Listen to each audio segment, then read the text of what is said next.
हाँ तो बच्चों, कल मैंने आपको बताया था थ्योरम, ठीक है बच्चों, प्रमेय नंबर 1.3 बताई थी बच्चों। इसमें क्या बताया था बच्चों, मैंने बताया था कि इसमें कोई भी क्या बताया था बच्चों, मैंने एक क्वेश्चन ले लेते हैं बच्चों, एक क्वेश्चन ले लेते हैं। क्वेश्चन क्या है बच्चों? क्वेश्चन नंबर 1 बच्चों, उसमें मैंने बताया था आपको कि कोई भी रूट के अंदर अभाज्य संख्या होती है, अभाज्य संख्या अगर होती है तो बच्चों क्या होती है, उसको क्या बोलते हैं हम? उसे बोलते हैं बच्चों अपरिमेय संख्या, अपरिमेय संख्या। ठीक है बच्चों, तो यहाँ तो अभाज्य संख्या है, 2 क्या हमारी अभाज्य संख्या।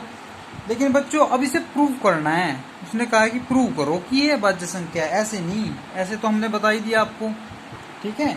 तो उसमें क्या करना है, हमें प्रूव करना है इसको, ठीक है बच्चों, प्रूव करके दिखाना है। तो उसको बच्चों प्रूव करके दिखाएंगे हम, ठीक है बच्चों। तो बच्चों जल्दी से करते हैं इसको, क्वेश्चन को। बच्चों क्या करते हैं, हम मान लेते हैं बच्चों, माना √2 = p/q की फॉर्म को। बच्चों से परिमेय संख्या मानते हैं पहले, क्योंकि ये अपरिमेय संख्या है, हमें अपरिमेय संख्या से सिद्ध करना है, लेकिन हम इसको परिमेय संख्या मानते हैं बच्चों। माना क्या बच्चों, √2 = p/q। ये क्या होती है बच्चों, p और q क्या है यहाँ पे, ये बच्चे यहाँ पे क्या है, ये सहअभाज्य संख्याएं हैं, सहअभाज्य संख्याएं। p और q क्या है बच्चों, सहअभाज्य संख्याएं। बच्चों सहअभाज्य संख्याएं का मतलब क्या होता है, उनका में से एक आना चाहिए बच्चों, उनमें कॉमन नहीं होना कोई चाहिए, कोई चीज, या तो वो 2 3 हो या बच्चों 4 7 हो। दोनों देखो, ये दोनों चीज, दोनों केस क्या है जिसमें p और q इन दोनों का में से क्या आने वाला है, 1 आने वाला है। तो बच्चों वो देखते हैं हम, एक बार इसको करते हैं आगे। बच्चों क्या करेंगे हम आगे, क्या करेंगे बच्चों, दोनों ओर का वर्ग कर देंगे, दोनों ओर का वर्ग करने पर, ठीक है बच्चों, दोनों ओर का वर्ग करने पर, दोनों ओर का वर्ग कर दो बच्चों, √2 का होल स्क्वायर p/q का होल स्क्वायर। और बच्चों √2 का जब स्क्वायर करते हैं तो √2 × √2 लिखा जाता है बच्चों, जैसे हम बचपन में लिखते थे वैसे ही लिखेंगे, p²/q²।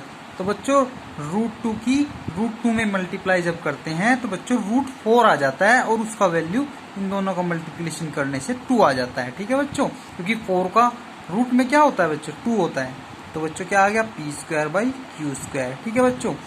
तो बच्चों इसको हम क्रॉस मल्टीप्लिकेशन कर लेंगे, क्रॉस कर लेंगे बच्चों, तो आएगा हमारा क्या आएगा बच्चों, इधर लिख लो उसको, ये आएगा बच्चों p² तो इधर रहेगा ही, बराबर 2 की मल्टीप्लाई, तो बच्चों 2q² हो जाएगा बच्चों।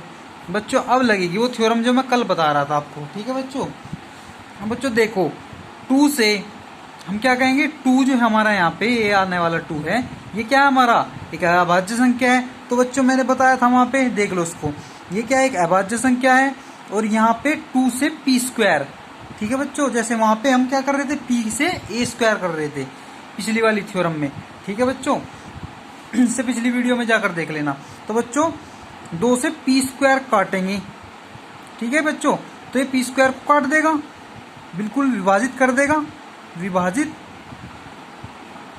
करेगा, 2p² को विभाजित करेगा तो 2p को भी विभाजित करेगा। बच्चों मैंने बता दिया है, मैंने इसको सिद्ध करके दिखाया था कल, बताया था, विभाजित करेगा।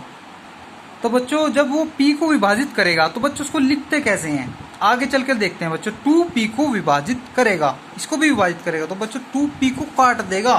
कहने का मतलब नहीं समझ रहे हो आप बच्चों, वो जो 2 है, वो जो हमारा क्या है p, उस p को पूरी तरीके से काट देगा बच्चों। अगर यहाँ 4 होता तो 2 दूना 4 हो जाता।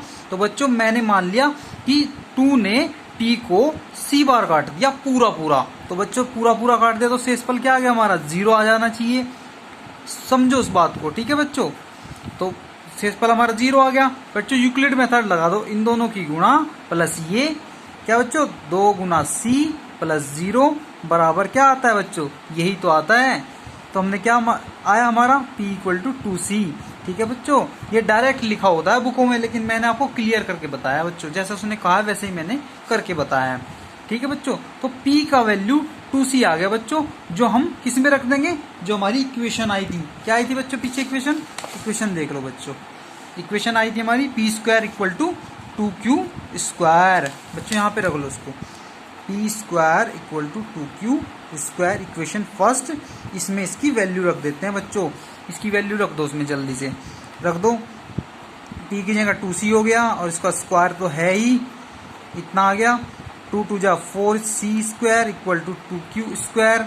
बच्चों 2 से 2 अब कट गया, तो यहाँ क्या आ गया बच्चों, q² आ गया, और इधर बच गया क्या बच्चों, 2c²। तो बच्चों एक कंडीशन और बन गई यहाँ पे, क्या बन गई बच्चों, ये 2 आ गया। अब ये 2 भी अभाज्य संख्या है बच्चों। इस 2 से जब हम इसको काटेंगे बच्चों, वही बात है, 2 से q² को जब विभाजित कर देंगे, क्योंकि ये संख्या इसको मान लेते हैं बच्चों, चीज मान लेते हैं कि 2q² को काटेगा, मानते हैं यहाँ पे, माना, ठीक है बच्चों, जैसे ही पीछे माना था। 2q² को विभाजित करेगा, अगर ये इसको विभाजित करेगा ना बच्चों, तो 2 जो है हमारा q को भी विभाजित करेगा, पक्का करेगा, ठीक है बच्चों।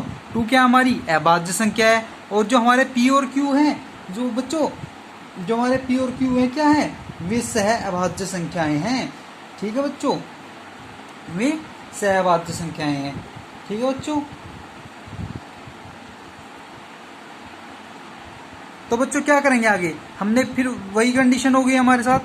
अब बच्चों ये देखो, ऊपर आया था हमारा क्या 2, पीछे क्या आया था हमारा 2p को विभाजित करेगा। बच्चों देखो 2p को विभाजित करेगा और 2 ही q को भी विभाजित करेगा। तो बच्चों ये एक ऐसा नंबर हो गया जो दोनों में कॉमन है, ठीक है बच्चों। ये 2 इसको भी काट रहा है, 2 इसको भी काट रहा है, तो ये क्या हो गया बच्चे, मैसा हो गया। p और q का क्या हो गया, p और q का मैस है। कितना आ गया बच्चों, 2। समझ में आ गया बच्चों। वो कैसे होगा बच्चों, जैसे मैंने p को 4 मान लिया और q को क्या मान लिया बच्चों, 6 मान लिया बच्चों, ऐसे मान लेते हैं हम इसको। तो बच्चों 2 दूना 4 और 2 तिया 6। तो बच्चों दोनों काट रहे हैं ना, तो इन दोनों में ऐसा क्या आ रहा है हमारा, ध्यान से देखो बच्चों, इन दोनों में ऐसा क्या आ रहा है हमारा, 2 आ रहा है बच्चों, ठीक है बच्चों। तो बच्चों हमारा में ऐसा 2 नहीं आना चाहिए, क्योंकि हमने कहा था बच्चों p और q क्या है, सह अभाज्य संख्याएं हैं, और उनका मैसा क्या आना चाहिए, उनका मैसा तो 1 आना चाहिए था बच्चों, 2 आ गया। इसीलिए बच्चों p/q = √2 जो हमने माना था वो क्या था, वो परिमेय संख्या नहीं थी, जो हमने परिमेय मान ली थी बच्चों, अपरिमेय संख्या है, ये अपरिमेय संख्या है बच्चों, ये इसके बराबर नहीं आएगी, संख्या है, ठीक है बच्चों। हाँ तो बच्चों चलो एक क्वेश्चन और करते हैं जल्दी से बच्चों, ठीक है। चलो बच्चों एक क्वेश्चन और करते हैं, क्वेश्चन नंबर 2। समझो बच्चों इसको, इसमें बच्चों दे रखा है 3√2। इसको सिद्ध करो कि यह अपरिमेय संख्या है, अपरिमेय संख्या है, ठीक है बच्चों। चलो जल्दी से करते हैं इसको। बच्चों हमने क्या किया बच्चों, इसको 2 तरीके से मानते हैं, ध्यान रखना। जब हम इसको मानते हैं ना 3√2 = p/q, तो बच्चों ये जो होता है ना, ये दोनों p और q, ये बच्चों एक नंबर होते हैं, क्या मानते हैं इनको, ये नंबर होते हैं बच्चों धनात्मक पूर्णांक संख्या है, धनात्मक पूर्णांक संख्या। इससे पिछले वाले क्वेश्चन में भी ऐसे ही करना है बच्चों, थोड़ी सी मिस्टेक हो गई थी इसमें धनात्मक पूर्णांक संख्या मानना है आपको, क्योंकि बच्चों इनमें कॉमन हो सकता है, जैसे 4/6 हो सकता है, तो बच्चों इसमें कॉमन है 2, 2 × 2 = 4, 2 × 3 = 6। तो बच्चों मानते तो इसको ऐसे ही हैं, लेकिन फिर इसको q ≠ 0, q 0 नहीं होना चाहिए इसमें, तो बच्चों इसमें मान लेते हैं कि इसमें जो गुणनखंड है वो कट गया। तो बच्चों फिर वो कटने के बाद हम क्या करते हैं, उसको विभाजित करने के बाद बच्चों तो वैल्यू हम किसी और रूप में मान लेते हैं, a/b फॉर्म में मान लेते हैं फिर, ठीक है बच्चों, क्योंकि वो कट गया बच्चों, a 2/3 फॉर्म आ गई, तो a/3 फॉर्म को मान लेते हैं, माना, ठीक है बच्चों। ये अब ये a और जो b आए, ये बच्चों हमारे क्या आ गए, ये a और b हमारे सह अभाज्य संख्याएं आ गई, सह अभाज्य संख्याएं बच्चों, ये है हमारी सह अभाज्य संख्याएं, वो नहीं थी पहले, उसको धनात्मक पूर्णांक मानेंगे, लेकिन उसके अदरवाइज हम इसको ये मान लेंगे, ठीक है बच्चों, कट जाएगा, वो जो कॉमन होगा ना उसमें बच्चों उभयनिष्ठ होगा, इसमें 2 उभयनिष्ठ था बच्चों, इसमें 2 उभयनिष्ठ था, ठीक है बच्चों, तो कट गया। तो बच्चों जल्दी से करो, दोनों ओर का वर्क कर दो जल्दी से। इस 3 को इधर ले आओ, पहले इस 3 को इधर ले आओ और दोनों ओर का वर्क कर दो बच्चों। दोनों ओर का वर्ग करने पर बच्चों जल्दी से करो।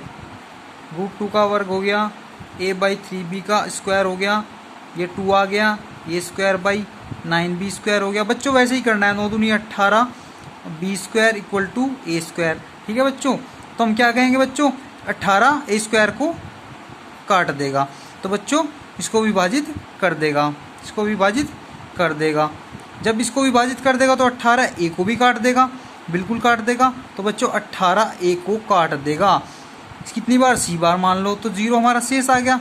वही मल्टीप्लाई प्लस 18 गुना c plus 0 equal to a। तो a की जगह क्या आ गया बच्चों, a को मान लेंगे हम a इक्वल टू 18c और उसका मान फर्स्ट इक्वेशन में रख देंगे। तो बच्चों वहाँ पे क्या है, वहाँ पे रख दो बच्चों। हाँ तो बच्चों मैंने रख दिया है, ठीक है बच्चों, रख के देख लेना। इससे ये कट गया बच्चों, तो b स्क्वायर इक्वल टू क्या आ जाएगा बच्चों, 18c स्क्वायर। तो उसमें क्या आएगा बच्चों, 18b स्क्वायर को भी काटेगा, 18b स्क्वायर को भी काटेगा। ऐसे ही सेम कंडीशन है बच्चों, तो 18b को भी विभाजित करेगा। और बच्चों जब दोनों को विभाजित करता है तो उसका मैसा क्या आ जाएगा बच्चों, तो बच्चों 18 a को भी विभाजित कर रहा है और b को विभाजित कर रहा है, ठीक है बच्चों। तो यहाँ लिखेंगे हम 18 a को भी विभाजित कर रहा है और वही 18 b को विभाजित कर रहा है। बच्चों जब 18 दोनों काट रहा है तो बच्चों a/b जब फॉर्म हमने मानी थी ऊपर, तो बच्चों 18 से ये भी कट जाएगा, ये भी कट जाएगा। और बच्चों हमने अभी तो कहा कि ये सहभाज्य होंगे, इनमें तो कॉमन होगा ही, लेकिन इसमें तो 18 कॉमन आ रहा है बच्चों, 18 मैसा आ रहा है इन दोनों का, a और b का मैसा क्या आ रहा है बच्चों, यहाँ पे 18 आ रहा है। और जब 18 आ रहा है तो बच्चों